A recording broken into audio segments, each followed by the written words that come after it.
নমস্কার বন্ধুরা, Piyali lifestyle with village ফুডে সকলকে স্বাগত জানাচ্ছি। আজকে বটবটি ও আলু দিয়ে দুর্দান্ত একটি রেসিপি তোমাদের সাথে শেয়ার করব। ভিডিওটা স্কিপ করবে না, প্রথম থেকে শেষ পর্যন্ত দেখার অনুরোধ রইল। তাহলে আমি কিভাবে করলাম, চলো মূল রান্নায় যাওয়া যাক। রান্নাটাই কিন্তু কাঁচা লঙ্কায় করব। প্রথমে দেখো এইভাবে বটবটিগুলো একসাথে আমি বেশি করে নিয়ে নেব, কারণ একটা একটা করে কাটতে গেলে কিন্তু অনেকটাই টাইম বেশি লাগবে। তাই এইভাবে একসাথে নিয়ে প্রথমে সামনের অল্প অংশগুলি আমি কেটে বাদ দিয়ে দিলাম। এবার আমি একসাথে 1 ইঞ্চি করে আমি কেটে, মানে 1 আঙ্গুলের মতো করে কেটে নিলাম। আমি যেভাবে কাটছি তোমাদেরও যে সেইভাবে কাটতে হবে তা কিন্তু না, তোমরা তোমাদের ইচ্ছে মতো ছোট বড় করে কেটে নিতে পারো। আর এইভাবে একই রকমভাবে কিন্তু কাটবে, তাহলে একই রকমভাবে কাটলে দেখতেও ভালো লাগবে। একইভাবে আমি সব বটবটিগুলো কেটে নেব, আর কাটার শেষেও কিন্তু একটু করে বাদ দিয়ে দিতে হবে। এখানে কথা বলতে বলতে বটবটিগুলি কাটা হয়ে গিয়েছে। এবার আমি একটা পাত্রের মধ্যে নিয়ে নিলাম। এই বটবটিটা কিন্তু ধুয়ে নিতে হবে। এরপর আমি দুটো আলু নিয়েছি, যেইভাবে বটবটি কেটেছি একইভাবে আমি আলুটাও কেটে নেব। আলুটা কিন্তু খুব বেশি মোটা করে কাটবো না, কারণ বটবটিগুলো ছোট, আর খুব বেশি মোটা করলে দেখতেও ভালো লাগবে না। তাই আমি আলুটা পাতলা পাতলা করে কেটেছি। আর এখানে আমি দুটো আলু নিয়েছি, তোমরা প্রয়োজন মতো নিয়ে নেবে। এবার একটা মাঝারি সাইজের পেঁয়াজ নিয়েছি। পেঁয়াজটা আমি একটু বড় বড় করে কাটবো, একদম ঝিরিঝিরি কিন্তু কাটতে হবে না। বটবটি ও আলুটা পরিষ্কার জল দিয়ে আমি ধুয়ে নিয়েছি। এবার আমি এক সাইডে রেখে দিলাম। এদিকে আমি কড়াইটা বসিয়ে দিয়েছি। আজকে আমি সর্ষের তেলে রান্না করব, তাই এখানে আমি 2 চামচ সর্ষের তেল নিয়ে নিলাম। তেলটা গরম করে নিয়েছি। এবার এখানে আমি যে আলুগুলো কেটে রেখেছিলাম এর মধ্যে নিয়ে নিলাম। এর সাথে আমি 1/2 চামচ লবণ দিয়েছি, অবশ্য লবণটা স্বাদ অনুযায়ী দেবেন। এবার লবণটা নেড়ে চেড়ে মিশিয়ে মিডিয়াম টু লো আগুনে আমি 3 থেকে 4 মিনিট আলুটা ভেজে নেব। আমি এই সময় ঢাকা দিয়ে রান্না করব, তাহলে আলুটা কিন্তু তাড়াতাড়ি নরম হয়ে যাবে।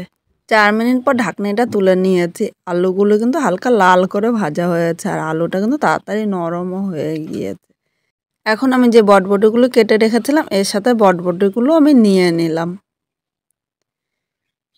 এবার আমি এর মধ্যে পেঁয়াজটা নিয়ে নিলাম। আলু ভাজার সময় একবার লবণ দিয়েছিলাম, আবার সামান্য লবণ দিলাম, খুব বেশি কিন্তু লবণ এখানে লাগবে না। এবার লবণটা নেড়ে চেড়ে মিশিয়ে আমি বটবটি ও আলুটা একসাথে 2 মিনিট রান্না করে নেব। 2 মিনিট নেড়ে চেড়ে নিয়েছি। এবার আমি আবার একটু ঢাকা দিয়ে 1 থেকে 2 মিনিট রেখে দেবো, তাহলে তাড়াতাড়ি কিন্তু বটবটি ও আলুটা সেদ্ধ হয়ে যাবে।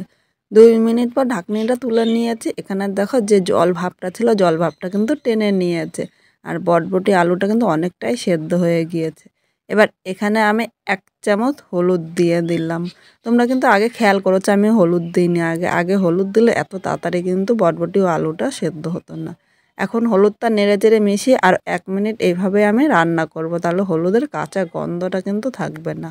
বটবটি ও আলুটা ভাজতে ভাজতে আমি একটা মশলা রেডি করে নেব। এখানে দেখো মাঝারি সাইজের একটা টমেটো নিয়েছি।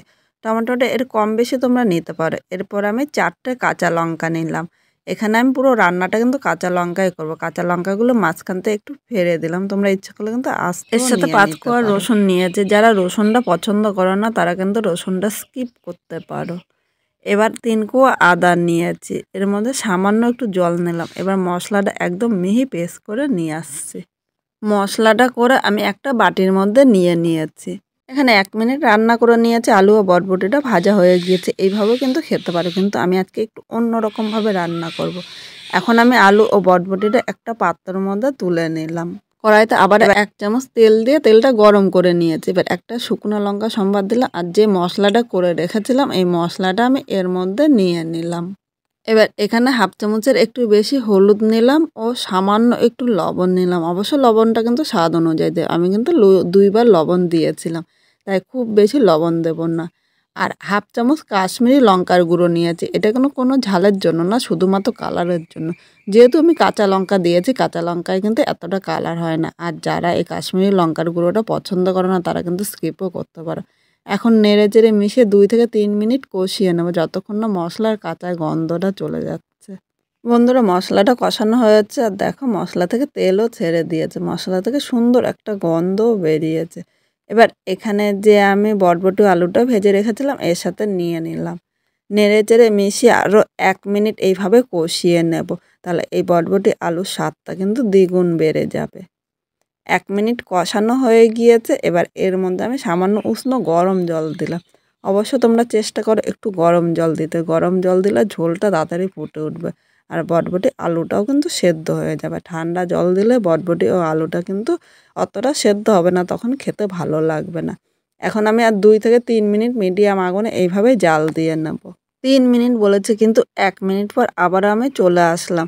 এবার এই জায়গায় সামান্য একটু মিষ্টি দিলাম। মিষ্টি দিলে এর স্বাদটা ব্যালেন্স হয়। যারা মিষ্টি পছন্দ করে অবশ্যই একটু দিও। আর যারা মিষ্টি পছন্দ করে না তারা কিন্তু সামান্য পরিমাণে দিও, কিন্তু একদম মিষ্টি না দিলে খেতে ভালো লাগবে না। মিষ্টিটা নেড়েচেড়ে মিশিয়ে আরও 2 মিনিট আমি এইভাবেই জাল দিয়ে নেব। আর তোমরা যদি ভাবো একটু ঝোল রাখবে তাহলে ঝোল রাখতে পারো। আমি একটু গা মাখা রাখবো। গা মাখা আমার কাছে বেশি ভালো লাগে। আজকে আমি এই বটবটিটা যেভাবে রান্না করলাম তোমরা যদি সেভাবে রান্না করো অবশ্যই কমেন্ট করে জানিও খেতে কীরকম হয়েছে।